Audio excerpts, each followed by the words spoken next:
God जी, का करत बाड़ू तनु? का कर रहल बानी आप? हाँ, कान लगा के बात सुनत रही। कितना गिरल बानी आप। गिरल हम ना, तू बाड़ू, और हमके भी गिरा देले। अभी तरह काहे देख रहल बाड़ू? उठावा हमके।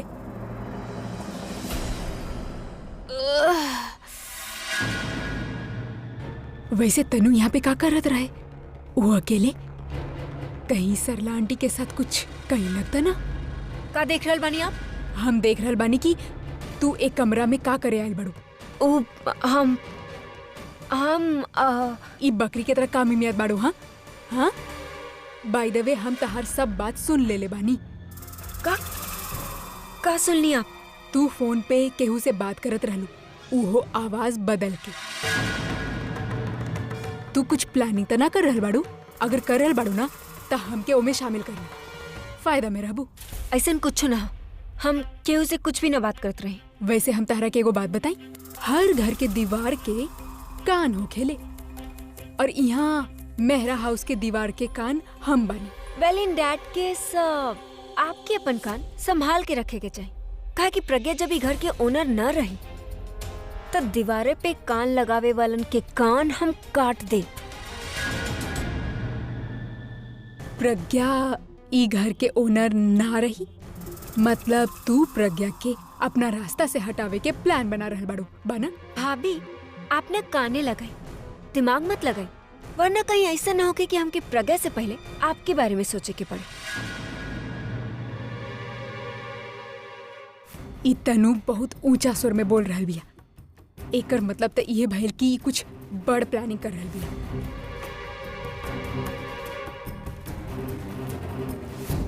हेलो आंटी जी, कैसन बानी आप? हम आपके कुछ लाके दी? ओह, आई एम सो सॉरी, हम तो भूल ही गई कि आप ठीक ना बानी। आंटी तो ठीक है बानी, फिर तनु का करत रहली यहाँ पर? हम ना आंटी से पूछा था नहीं।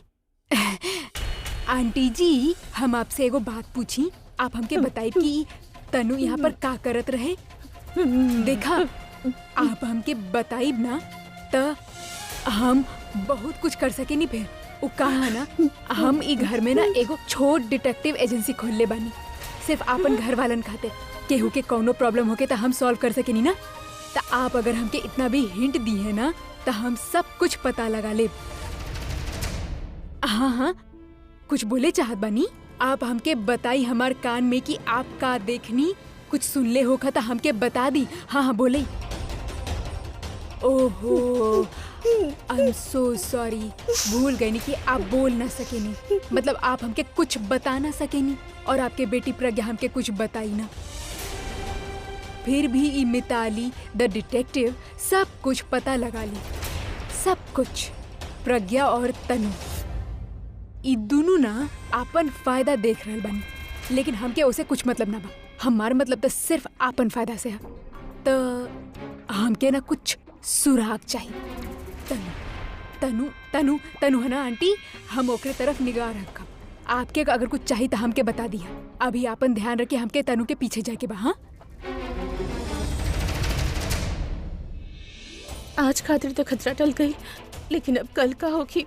हम कैसे बताई प्रज्ञा के कि तनु ओके फंसा रह दिया।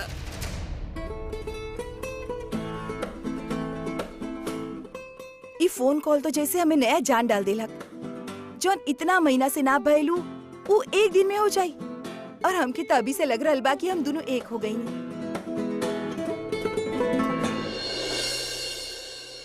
इतना खुश काहे लगा तारू? काहे कि आज हम वाकई बहुत खुश बात बानी। खातिर इतना खुश बाड़ू? हम आपके ना बता सकब, वो सरप्राइज है। तू लोग के सरप्राइज से इतना लगाव काहे बा? पता बा तू लोग के सरप्राइज के चक्कर में बेचारा जेंट्स यह सोच सोच के मर जाला कि सरप्राइज में मिले वाला का बा। सुसले बाड़ू तू कबो? तो का प्रॉब्लम है सरप्राइज में? कहीं ऐसा तो ना कि आप सीक्रेट जाने के वेट ही ना कर पा रहल बानी? ए हिसाब की सरप्राइज से इतना दिक्कत हो रहल बा? तरा जौन सोचे के बाद सोच ला, जाके मैगजीन में छपवा दा। आई डोंट केयर, लेकिन हमके जाने के बाद कि सरप्राइज का बा। वो तो आपके वक्त आने पे पता चली, और इस सरप्राइज हम दोनों खातिर है।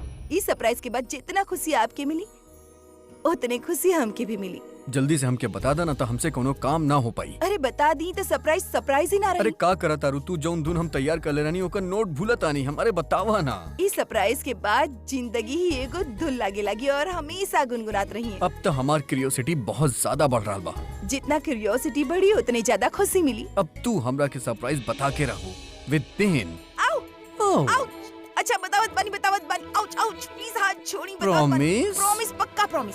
बतावा। आपके हमारे साथ एगो मीटिंग में चले के बा।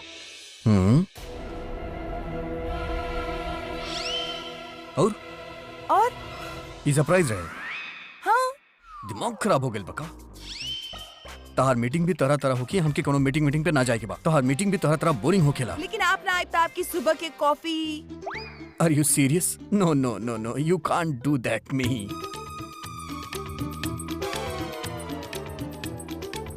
हाँ बता नहीं। जल्दी तैयार हो जाए हम भी तैयार हो क्या बता रही। हम तनु मैम वो खाना लगल बा। कितना साल से यहाँ पे काम कर रहा बड़ा? जी पता ना केहू के रूम में जाला तो नॉक करके जाके चाहिए। सॉरी मैम हम तो बस डिनर पे बुलावे खातिर। आउट। हाँ निखिल। का भइल के रहे? कुछ न रॉबिन रहे। अच्छा काम सब कुछ ठीक से हो गइल केहू के शक त ना भइल? सब कुछ वैसी भइल जैसे तू हमके कहले रहला। कल सुबह 11 बजे प्रज्ञा तोरे पास पहुंच जाई। बेचारी खुशी की मारे के तो नींद ही ना आ रहल होगी। लेकिन कल वो लंबा नींद में सुत जाई और उही नींद में अपन सारा ख्वाब पूरा करी। हम तो अपन काम पूरा कर देनी। अब तोहार बारी। ई बार काम तू बहुत होशियारी से कैले बाड़ू। कोनो गलती ना। बेकार में मॉडलिंग में गइल रहलू। यही काम में लगल चाहत रहे तोरा के। कम से कम 4-5 आदमी के तो फंसा ही ले तू। तब कौन से देर भइला? इस सब में तू हमके तो ना भुलाइबू ना? तू हमके भूले देबा का? कल सुबह 11 बजे हमने के प्लान पूरा हो जाए। 11 बजे प्रज्ञा तोरे पास पहुंच जाए और 12 बजे हमके ओकर मौत के खबर मिल जाए के चाहिए। जस्ट रिलैक्स तनु, चैन के नींद सुत जा और बाकी सब हमरा पे छोड़ दे। ओके गुड नाइट। Good night. तो हार नाम के उल्टा गिनती शुरू हो चुकल बिया प्रज्ञा। गिनती खत्म, किस्सा खत्म।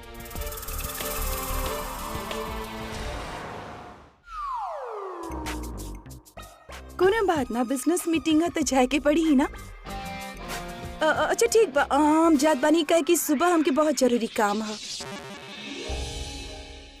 उब हमरा के बैठा ना। आ तू थोड़ा देर खातिर यहीं बैठा ना। लेकिन अचानक का भइल? पता ना काहे हमके ऐसा लागत बा जैसे तू हमरा से बहुत दूर जाए वाला बाड़ू। लेकिन अचानक का हो गया? आप पैसे काहे करल बानी? पता ना बस एगो इंट्यूशन से आ रहा बा। It's really strange. तो का हो गई? हमरे गैले से आपके कौन से फर्क पड़ जाए? देखा हम मजाक नहीं के करत।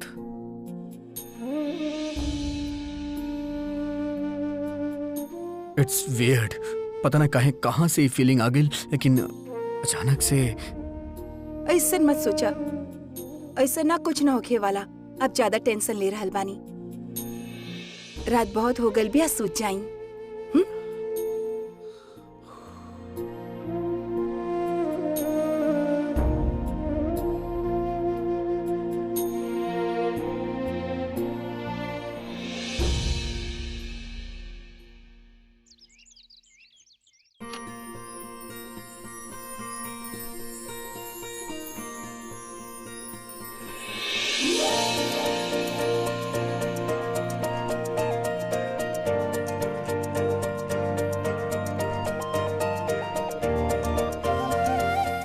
जात बानी, हमारा मतलब है जाके जल्दी वापस आवतानी। और जब हम वापस आए ना, हम दोनों हमेशा खातिर एक हो जाए।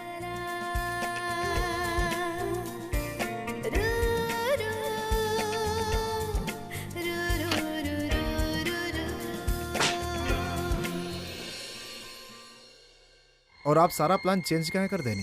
प्लान के चेंज ना करनी, खाली टाइम चेंज करनी, समझ ले ना। जब प्लान कल शाम के करे वाला रहनी, वह सुबह कर रहल बानी। और अच्छा ही बा कि आज सुबह कर रहल बानी। दिन के उजाला में गलती होखला के चांसेस कम होखेला। लेकिन रात के अंधेरा में बच के निकल जाए के चांस भी ज्यादा होखेला। अरे दोस्त, हम प्लान ऐसा बनौले बानी कि तू लोग के भागे के कोनो जरूरत ही नहीं है। और डरिया मत, शिकार अपन बिल से निकल चुकल बा, कभी भी एजा पहुंच सकेला। और साहब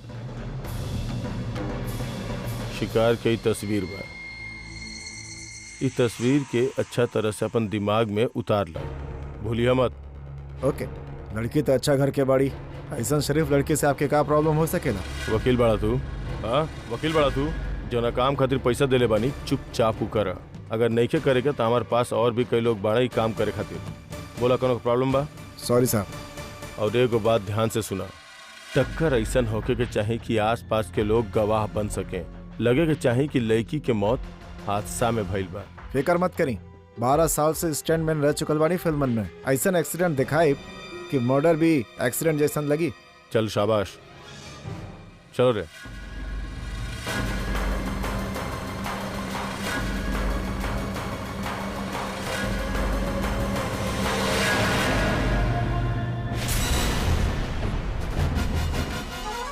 टाइम हो गई, आधा घंटा में वो एजा होखी और ओकर अगला 5 मिनट में ऊपर। बहुत होशियार समझेले उ खुद के, लेकिन यह बार हम तोहरा के चक्रव्यूह से भी ज्यादा बड़ जाल में फंसौले बानी, जहाँ तोहरा के न पैसा मिली न प्यार मिली, तो सिर्फ मोक्ष के द्वार। माँ, अच्छा बेल आप जाग गई नहीं, आपके दवाई के भी वक्त हो गया बा, जल्दी से दवाई ले ली। ली? अरे माँ, दवाई है तो कड़वा होगी ना, और हम जानी ले असर ना करल बा, लेकिन डॉक्टर से हम बात कर ले रहनी। डॉक्टर कले बानी की दवाई धीरे धीरे असर करे लगी।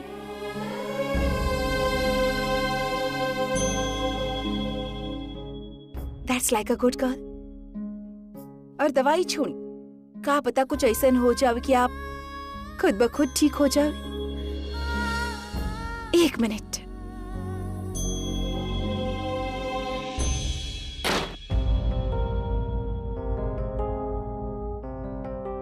पता हम अब ठीक कहत रहनी, जब भगवान नजर ना आवेला ना तो कोनो न कोनो चमत्कार कर रहल होखेले। आज ना कुछ ऐसा नहीं होखे वाला है जी कि वो सोच लेना होखी। बस आप ये समझ ली कि इतना दिन से हम जे करे के कोशिश करत बानी ना, वो काम आज पूरा होखे वाला है। हाँ माँ, हम ना आज केहू से मिले जा रहल बानी। अब ई मत पूछिए कहाँ जा रहल बड़ो, कैसे मिले जा रहल बड़ो, इतना चिंता करे के जरूरत ना है। अब टेंशन मत ली माँ, हम केहू के ना बता रहल, काहे कि ना ई बहुत बड़ा खबर है। हम चाहत बानी कि एक बार हमारा काम पूरा हो जाओ ना, तब हम वापस आके सबके एक साथ खुशखबरी दे।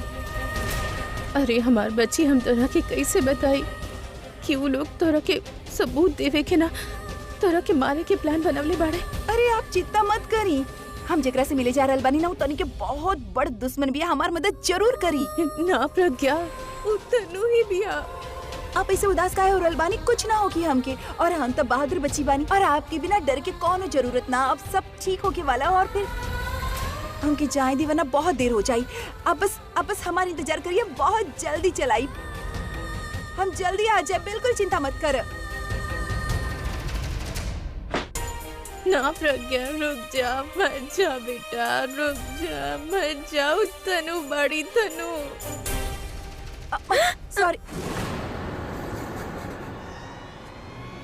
देखे ना चल सकेलू तू, अगर ऐसी चलत रहलू ना तक गिरबा कोनो दिन। और तू आँख खोल के सपना मत दिखल करा, वरना फंसबू कोनो दिन। आंखें खोल के हम सपना ना देखिले, सपना के पूरा होखत देखिले। और आज हम केहू के रिश्ता टूट रहल देखत बानी, और जब ओकर टुकड़ा बिखरी ना, ओके एक एक करके समेट के जमीन में दबा दे। तू कहावत ना सुन लू, जे इंसान दूसरे ला गड्ढा खोतेला उहे गड्ढा में गिर जाला। गड्ढा में वो गिरेला जेकर रास्ता गलत होखेला, जेकर नियत खराब होखेले। भले हमार नियत खराब हो, पर तोहार तो किस्मते खराब हो। तो की लगता तू जोन रास्ता पे चल रहल बाड़ू तो के ऊपे मंजिल मिल जाए, बट हो सकेला वो तोहार बर्बादी के रास्ता होई।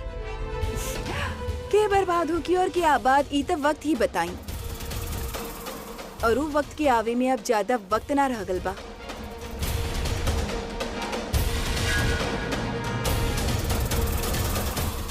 Excuse me.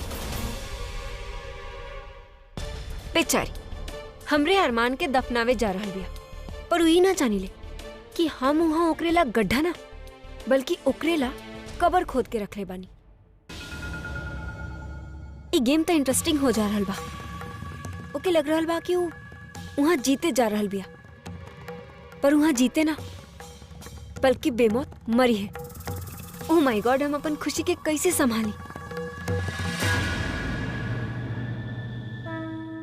हे शेरा वाली माँ, मेरा वाली माँ, हमार बच्चन पे आपन मेहर बनाए रखिया, उनके हर मुसीबत से बचाइया।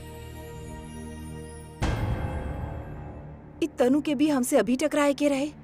इतना देर हो गई ला हमसे जब से मिलल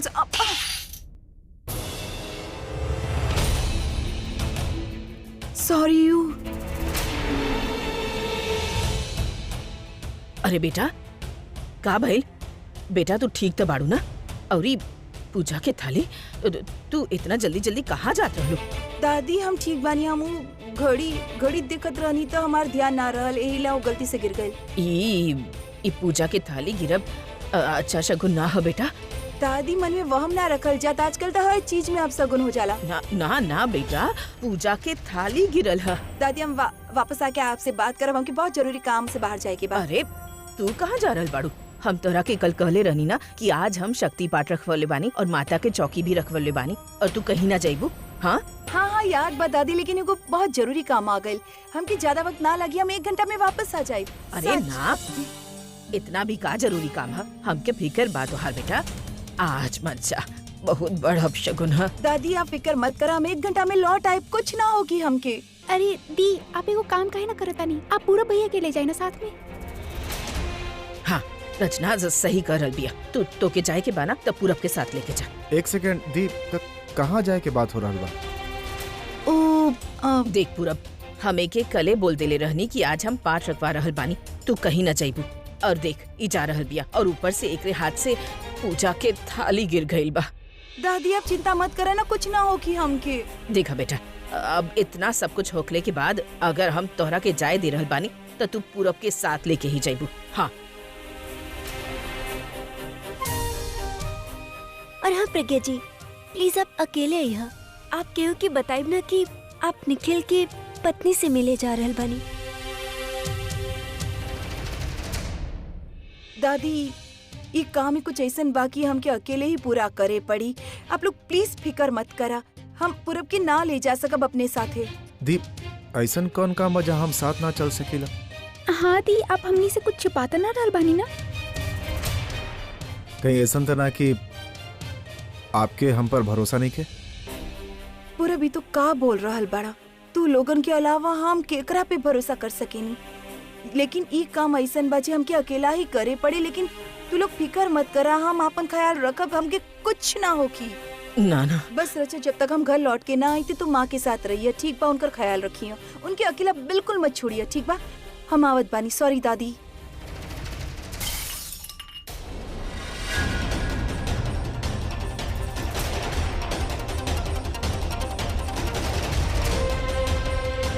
कांच दादी ये हमार गलती ना है, ये रॉबिन के गलती है।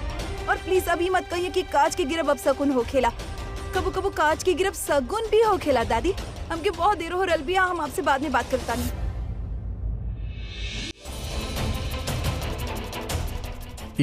इतना जल्दी में कहाँ जाता है? पूजा के थाली गिरब अच्छा शगुन ना है बेटा। हम तोरा के कल कहले रहनी कि आज हम शक्ति पाठ रखवले बानी और माता के चौकी भी रखवले बानी, और तू कहीं न जाए वाला। इतना सब कुछ होखला के बाद अगर हम तोरा के जाए दे रहल बानी तो तू पूरब के साथ लेके जाइबू। हाँ एक बार फिर ओके फोन करके चेक करे तानी, कहीं कोनो गड़बड़ त ना। ऊ हमके अकेला काहे बुला रहल बिया? इहो कहला कि केहू के बताइए मत, हमके एक बार और चेक कर लेवे चाहिए।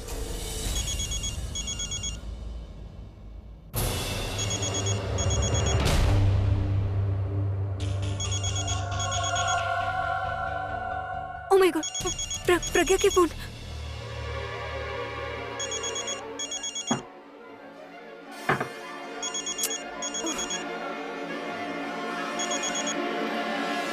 हेलो। हाँ हेलो, हम प्रज्ञा बोल रहल बानी। घर से निकलत रहनी त हम सोचनी कि एक बार फाइनल कर लें।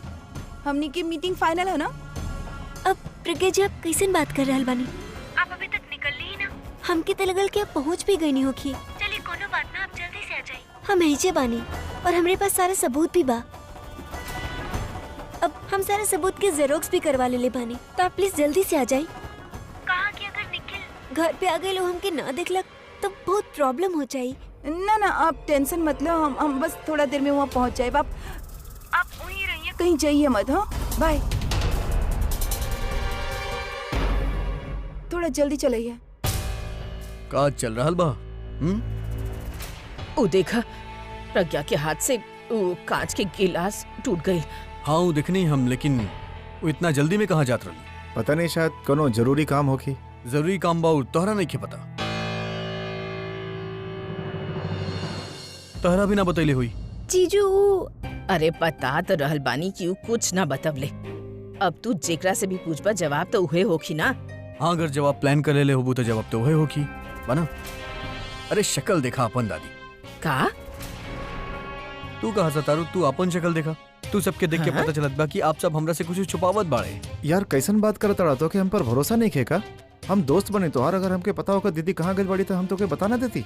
अरे रॉबिन, हाँ सर। तोरा भी कुछ बताइल ना होगी ना? ना सर, हम तो पूछ भी ना कहीं नहीं। होके ना होके ये सब हमरा से कुछ छुपावे की कोशिश करता रहे, बाकी हम भी पता लगा के ही रहा। पता ना काहे हमके ऐसन लग रहल बा जैसे प्रज्ञा कोनो मुसीबत में बिया। हे माता रानी ओकर रक्षा करिहा। प्रज्ञा ओइचे बा, हम यहाँ अपन लाइफ के इतना बड़ गुड न्यूज हम फोन पे सुनत ना। हमके ओइजा होके के चाहिए जहाँ प्रज्ञा अपन आखिरी सांस लिए। काका देखे के पड़ल हमके ओकरे वजह से। अब हम ओकर मौत देखब।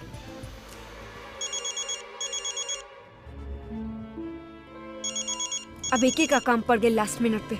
आई होप वहाँ सब कुछ ठीक हो। हेलो निखिल, तू हमके ई वक्त फोन काहे कैला? हाँ का? प्रज्ञा के स्टेटस का बाबू जाने खातिर। निखिल तू कोनो भी काम रिलैक्स होके ना कर सकेला? खुद के साथ साथ हमके भी परेशान करेला।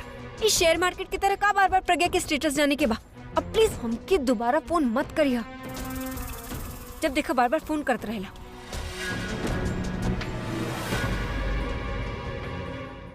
अभी इसे बतैती तब वहां जा रहल बानी तब होने पे शुरू हो जाए, लेकिन ये चाहे कुछ कहे, चीखे या चिल्लाए, पर हम प्रज्ञा के मौत के नजारा छोड़ ना सकिले। ओके मरद देख के जे खुशी मिली ना, उसे हमार उम्र 10 साल बढ़ जाई।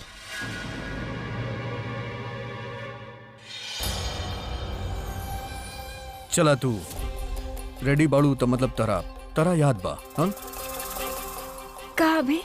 अरे यह कि आज मंडे बा और तोरा चले के बा। चल जाए। कहाँ? आई मीन आज मंडे संडे थोड़ी ना जे हमने वीकेंड मनावे बाहर जाए। अरे चला यार, कहाँ वीकेंड मनाईबू? आज मंडे बा तो मंडे के मतलब जोहार जोन रेगुलर चेकअप बा ओकर दिन आ गेल बा। ओ तो हाँ, हम भी अपन मोबाइल पे फीड करके रख लेने, तो हम ही भूल जाती हैं। ओकरा बाद तू हमरा के ताना दे तू के ई सारा चीज हमके याद रहे ना। तो चला अब चला जाए। फंस गई तनु, तू अभी के साथ गई तो प्रज्ञा के पास कैसे जाए? का करी, का बहाना बनाई? ए का सोचे तारू, चले के बा कि ना चले के बा? अभी हमू ना कितना बड़ स्टूपिड बानी। हम तो के बतावल ही भूल गई नी। एक्चुअली डॉक्टर के क्लिनिक से फोन आयल रहे और वो हमारे आज के अपॉइंटमेंट रीशेड्यूल करके नेक्स्ट वीक कर देनी। तो अब नेक्स्ट वीक जाए के बा हमके। बाकी ऐसन काहे कहले वो लोग? कहले हुई है हॉस्पिटल बा। एनीवेज अगर अगला हफ्ता जाए के बता, अगला हफ्ता चल जाए। का कहल जा सकेला? तू हराम करा।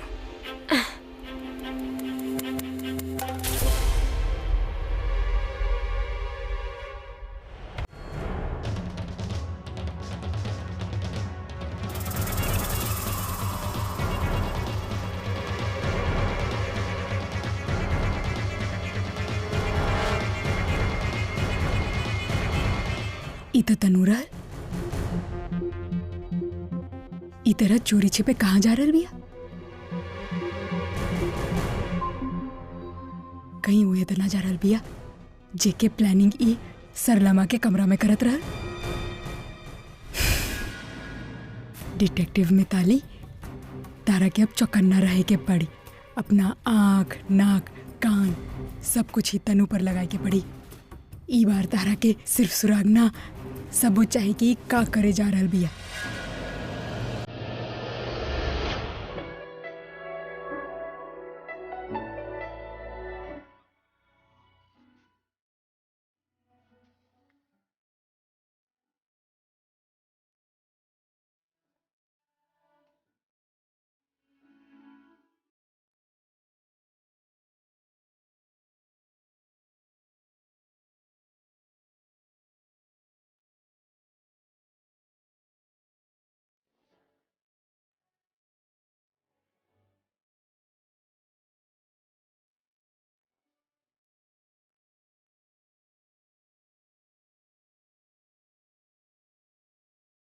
लिसन, हम हार गए नहीं, मतलब नो प्यार।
पर ऐसे कैसे चल गेली हमके बिना बताए? हमार तो सारा बात पूछ लेविली, अपन बात काहे ना बतैली? आवेदा अब हम ओकरा के बताई।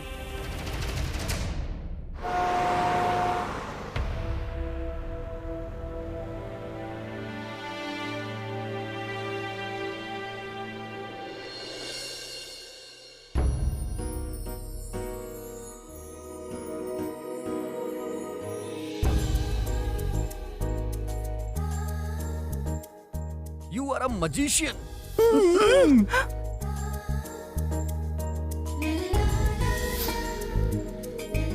पता न काहे हमके ऐसा लागत बा जैसे तू हमरा से बहुत दूर जाए वाला बाड़ू। आपके बिना बतवले आइल बानी, पर आज आपके सब कुछ बता दे। सारा झूठ, सारा राज अब तक छिपौनी, सब कुछ। अब कोनो सीक्रेट ना रही हमनी के बीचे, रही तो सिर्फ प्यार।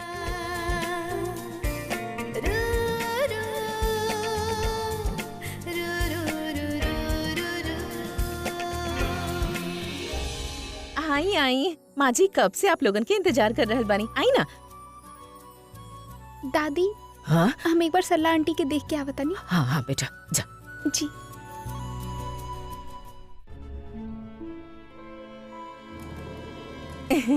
आई आई। ई मिताली कहाँ जा रहल बिया? मिताली, अरे तू कहाँ जा रहल बाड़ू? यहाँ बा। अरे भजन मंडली वाला आ गइल बाड़े, उनकर आव भगत के करी? तो ओकरा खातिर आप बानी ना, वैसे भी आप हमार सास बानी, ई घर के बड़ बानी, त आपके ये सब करे के चाहिए ना। उ सब के उम्र भी तो देखी तनी, सब आपके बराबर बानी, हमरे साथ तो वैसे भी बोर हो जाई। तू ऐसन करा, उनके चाय पानी के इंतजाम करा, बाकी हम संभाल ले। तोहरे बस के ही ना बा कुछ। मम्मी जी वो आप कर ली ना, हमेशा हमके देख के आपके काम ही सूझेला। हमके जरूरी काम बा, हम आप बतानी अभी। कितना कामचोर भी आई, जब भी कोनो काम बोला ना एके आपन काम याद आ जावेला। आज ना माता के चौकी के दिन एके जरूर श्राप लगी। आई आई आई। ओए पम्मी, आ अब तू यहाँ खड़ा रहबो का? अब घर में पूजा बा, कौनो पार्टी ना बा जे तू मेहमान के स्वागत खातिर यहाँ खड़ा बिया। भजन मंडली आ गई, जा जाकर उनके चाय पानी का इंतजाम कर। हम तो बस हाँ, तनी सा काम बोली ना कि तारा के आपन काम याद आवेला। अरे घर में माता के चौकी बा, तनी सेवा करला, ना ता तारा के माता रानी के श्राप लग जाई। हाँ जयकारा बोलो शेरा वाली के साचे दरबार। आ जाई, माता के चौकी शुरू हो रहल बा। आ यहीं बैठी आप लोग भी। सरला आंटी, का भइल आपके इतना पसीना काहे छूट रहल बा? कुछ चाहिए आपके? पानी दी? का भइल आदमी? टाइम जाने के बाद के अभी 11:15 भइल बा। 11 बजे वाला हम प्रज्ञा वहाँ पहुँचे वाला होगी। ई सरला माँ जरूर कुछ कही चाहता नहीं। सरला आंटी, हमके कुछ समझ ना आ रहल बा। आप प्लीज कोशिश करी ना।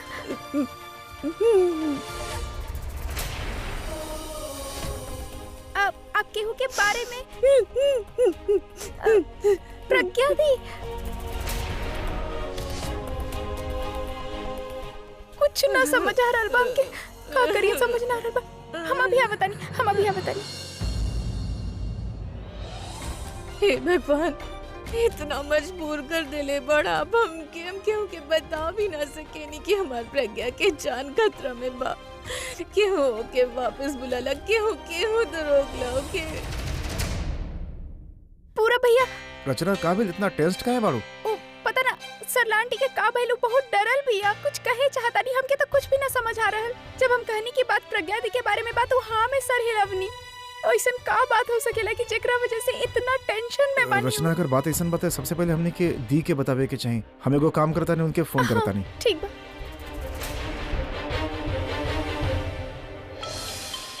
हाँ पूरब, दी हम सॉरी आपके डिस्टर्ब करता नहीं, पर आपके घर वापस आवे के होखी। काहे का भइल? दी पता ना, माँ कोनो बात के लेके बहुत डरल बाड़ी और रचना समझे के कोशिश भी कैली कि माँ का कहताड़ी, पर हमके कुछ भी समझ में नहीं आइल। बस इतना पता चलल कि बात आपसे रिलेटेड बा। पूरब, हम जानीला हम गल रहनी सुबह माँ के पास, बहुत परेशान लागत रहनी। अगर काम ना होता छोड़ के बाहर निकलती ही ना माँ के। हम जानीले माँ हमके सबसे इम्पोर्टेंट बानी, लेकिन ई काम में कुछ ऐसन बा जौने खातिर हमके निकले पड़ल। लेकिन जब तक हम घर ना आ जाई तो दोनों माँ के साथ रहिया, ठीक बा? दी वो बात तो ठीक बा, पर ऐसन कौन बात भइल होके जे लेके माँ इतना टेंस्ड बाड़ी? कुछ तो ऐसन भइल होखी ना। पूरब, ई त हमरे भी समझ में ना आ रहल बा। सुबह हम इतना जल्दी में रहनी की पूछ भी ना पैनी। दी एक सेकंड, कहीं बात निकल से रिलेटेड तो नहीं है कि माँ वो लोग के लेके इतना डरल तो ना बाड़ी? हाँ हो सकेला, एहिला शायद इतना परेशान बानी। पूरब, तू और रच्चू माँ के साथ ही रही है। का हो कि ऐसे ना माँ के भी अच्छा लगी, और तू लोग साथ रह तो वो तनु और निखिल माँ के कुछ ना बिगाड़ पाई है। ठीक बात है, हम और रचना माँ के साथ ही रह, और आप दी अपन काम करके पूरा आराम से घर वापस आ जाए। तू टेंशन मत ले, हम जल्दी आ जाए, ठीक बा? ओके। ऐसन का बात हो गल कि माँ इतना परेशान हो गई नहीं। निखिल और तनु तो ये वक्त घर पे भी ना होखी है। आखिर का बात हो सकेला? आई थिंक माँ तनु और निखिल के लेकर डरल बाड़ी। कहीं और दोनों और कुछ प्लान तो ना करल बाड़ा? साहब, वो लेडी तो आयल ही नहीं की। दिख रहल बा हमके, और तोरा से ज्यादा हम वेट कर रहल बानी ओकर। अच्छा, वो कोनो तरफ से आई और हमरा कोनो और से जाए के बाद? यार तोरा कितना बार बताई यार, एक बार बतौले तोरा याद ना रहेला का? अच्छा तरह से सुन ले एक बार। वो चेंबूर साइड से आ रहल बिया, मतलब वो साइड से आ रहल बिया बराबर। हाँ। तू ओकर सेम साइड पे रहबे, और वो तोर ट्रक वाला तोर सामने वाला साइड में रही, समझ ले? वो जब आई तो ट्रक वाला स्टार्ट करी, वो ऐसा दिखाई कि वो तोहरा के संभाले जा रहल बा। हाँ, तोहरा के सेफ बचावे जा रहल बा। तोहरा के संभाला तो ओकरा ऊपर गाड़ी चढ़ा दे और ओकरा कुचल दे, समझ ले? पूरा कहानी समझ गेले तू? ठीक बा साहब, समझ गए नहीं। अब की बार ना बोलब साहब। जो जाके उन्हें खड़ा हो हाँ ठीक बा।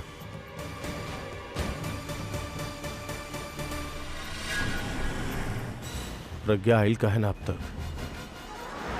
एके देखे खातिर कबो इतना न तरसनी जितना आज तरस रहल बानी। बस एक बार वो रास्ता से आवत दिख जाए, फिर हमार जिंदगी के हर रास्ता खुल जाए। आजा प्रज्ञा आजा। तनु सोच रहल होकी कि प्रज्ञा के मौत से ओकर भला होखी, पर वही नइखे जानत कि प्रज्ञा के मौत होखी हमके एगो नया लाइफ देवे खातिर। आलिया तो पहले ही जा चुकल बिया, तब प्रज्ञा के मौत के बाद हम तनु के प्रेगनेंसी के फायदा उठा के ओकरा डबल क्रॉस कर सकेनी और अभी के सारा दौलत पा सकेनी। अब हमके अभी के कंपनी में सीईओ ना बने के बा, बल्कि ओकर कंपनी के टेक ओवर करे के बा। जे पंख लगा के आलिया उड़ल चाहत रहे, अब वही पंख से हम ऊंचा उड़ान भरल चाहतानी।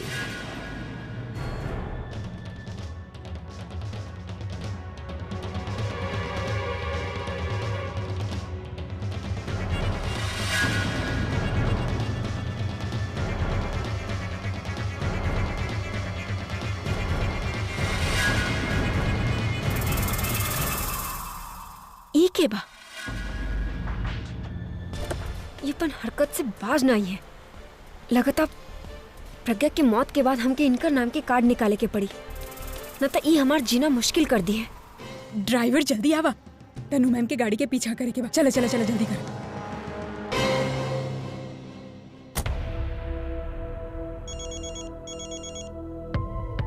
ई फोन बजत बा, तनु उठावत काहे ना पड़ी?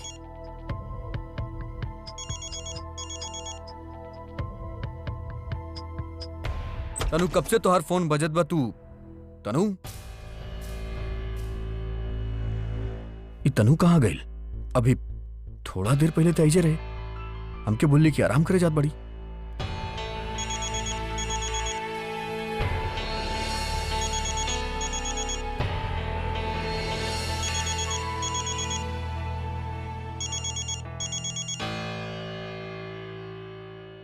Hello sir, I am calling from health care hospital. This is a confirmation call.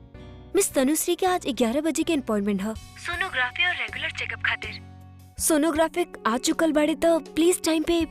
जी शायद कोनो गलतफहमी भइल बा आपके। आप लोग फोन कई के वो अपॉइंटमेंट कैंसिल कैले रहनी ना, पोस्टपोन कैले रहनी अगला हफ्ता खातिर। नो सर, अपॉइंटमेंट रिलेटेड कॉल हम ही करी ले और हम ऐसन कोनो फोन ना कईनी। लिस्ट में मिस तनुश्री के अपॉइंटमेंट आज ही के बा। लेकिन तनु हमरा से कहली कि आप लोग अपॉइंटमेंट कैंसिल करके अगला हफ्ता के कहनी। सॉरी सर, ई तो आपके उहे बता सकीले। शायद कोनो कंफ्यूजन रहल होके, कॉल कहीं और से आयल होके और उनके लगल होके कि हमने कॉल कईनी हो। Anyways you please come. Doctor आपसे लास्ट सोनोग्राफी रिपोर्ट्स के बारे में भी डिस्कस करे चाहता नहीं। लेकिन जब तनु एजा नहीं के तो हम अकेले जा जाके का करब? सर, अपॉइंटमेंट में आपके नाम लिखल बा, तो जे बात मिस तनु के जाना जरूरी बा वो आपके ला भी जरूरी बा। यू प्लीज कम, डॉक्टर आपकी वेट कर रहल बानी। ओके फाइन। फोन ना आयल तो तनु हमने से झूठ काहे बोली? और वो बाड़ी कहाँ?